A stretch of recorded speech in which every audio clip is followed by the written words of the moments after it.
Hello and welcome to the Week in the Middle East here on France 24. I'm Tom Burgess-Watson. Coming up in the programme, caught in the crossfire, we meet some young Egyptians paying dearly for their country's political turmoil. And 2 years since Bashar al-Assad's regime began its crackdown on pro-democracy demonstrations, the UN says 1 million Syrians have been displaced. And a massive airline upgrade. Dubai International Airport now has a very smart new facility for the flag carrier's fleet of Airbus A380s.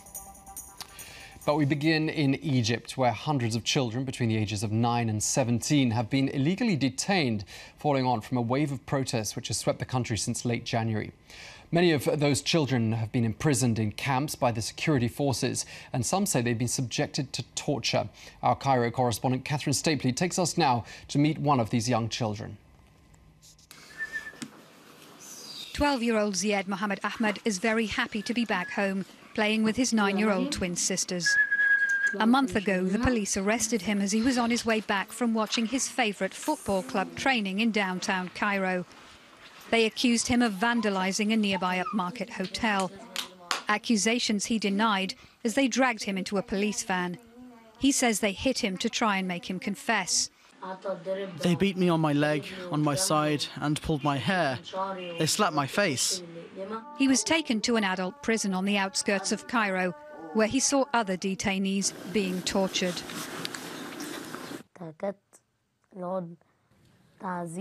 There were lots of violations, torture, rapes, and electric shocks. They threw water on them and gave them electric shocks. It was like they were dying from the electric shocks.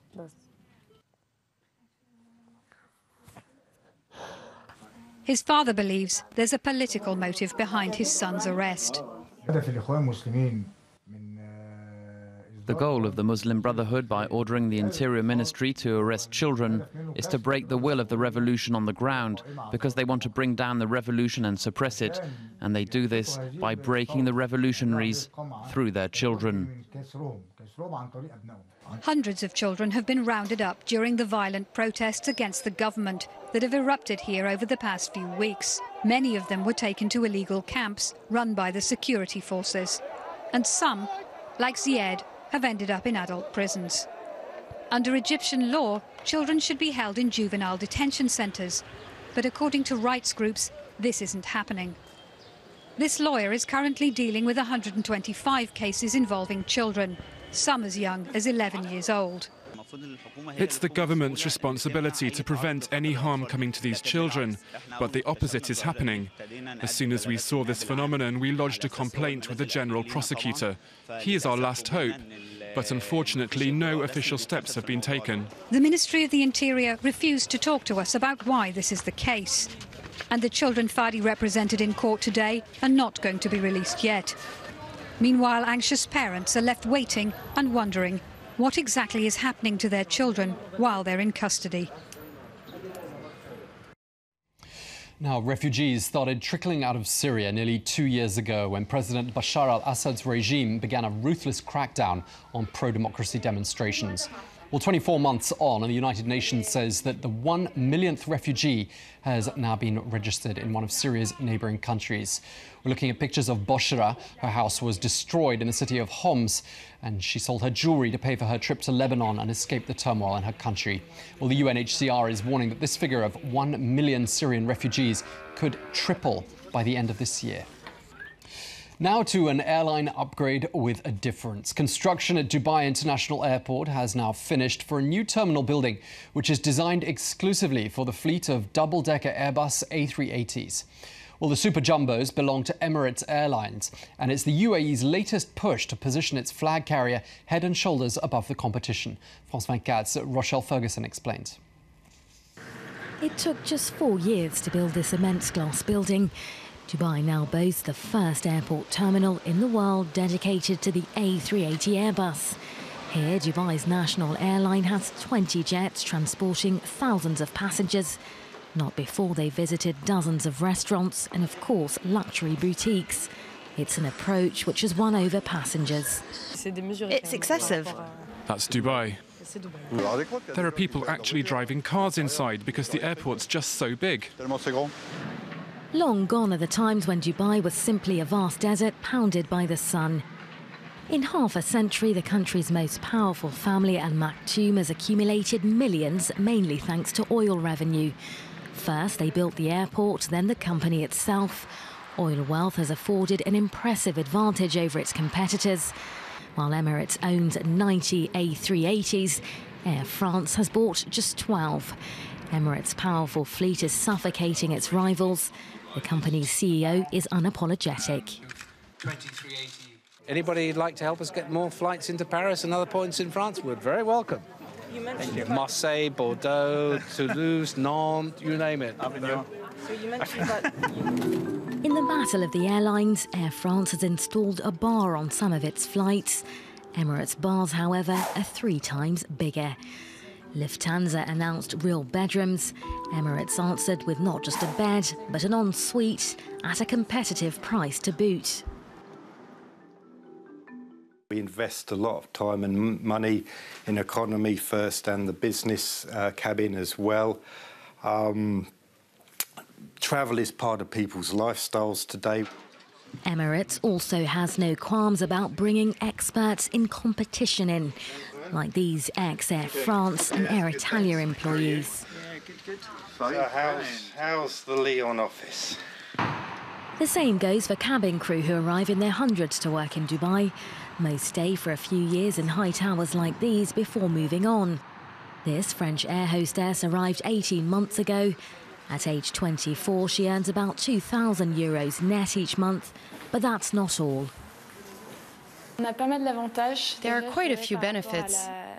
The rhythm of life here is very nice. It's great to be able to live 8 months in the sun. And also regarding taxes. So your salary isn't taxed then? No, I'm not taxed on what I earn. And the accommodation is paid for. The Emirates tax system is certainly an attractive feature. Employees avoid paying it, and there are few charges for the company itself. Emirates salaries make up just 11% of its turnover. For Air France, that figure rises to 30%. Saving millions, Dubai's national airline can attack the competition from all sides. And even if it still doesn't carry as many passengers as the other large American or European airlines, Emirates planes are hot on their heels.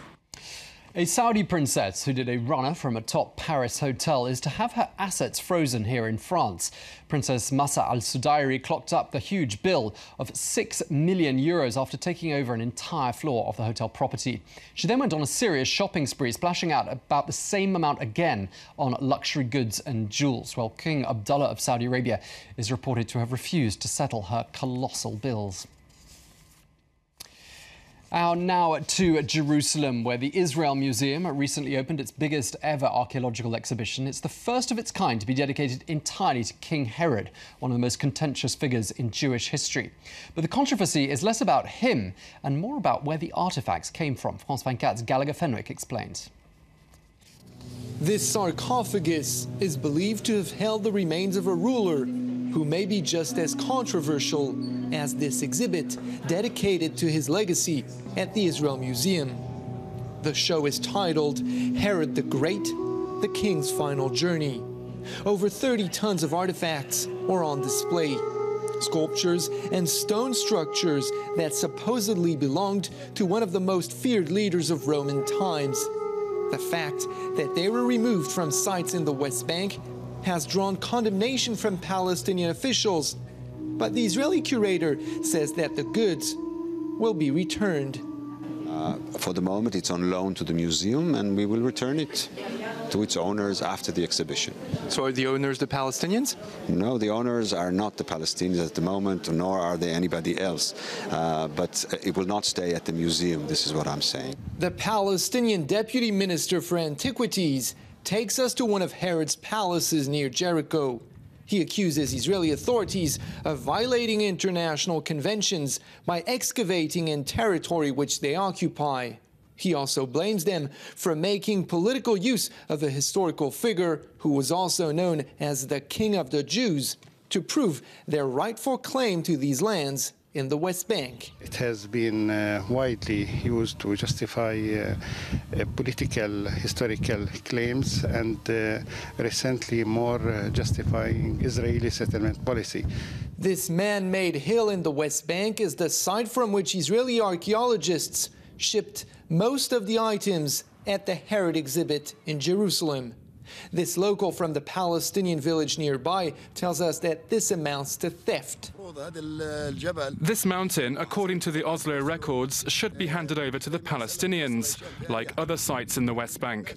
But they looted it because they are the ones in control. They do whatever they want and don't ask anyone's permission. Under interim agreements, this site and many others across the territories fell under Israel's administrative control. Palestinians complained that the arrangement was temporary and did not give permission to remove any artifacts. This latest controversy and the military base at the foot of the hill serve as yet another reminder that archaeology is an integral part of the conflict in the Holy Land. Well, that's where we leave you for this edition of The Week in the Middle East, but do join us again next time for another roundup of events in the region. Thanks for watching. Do stay tuned to France 24.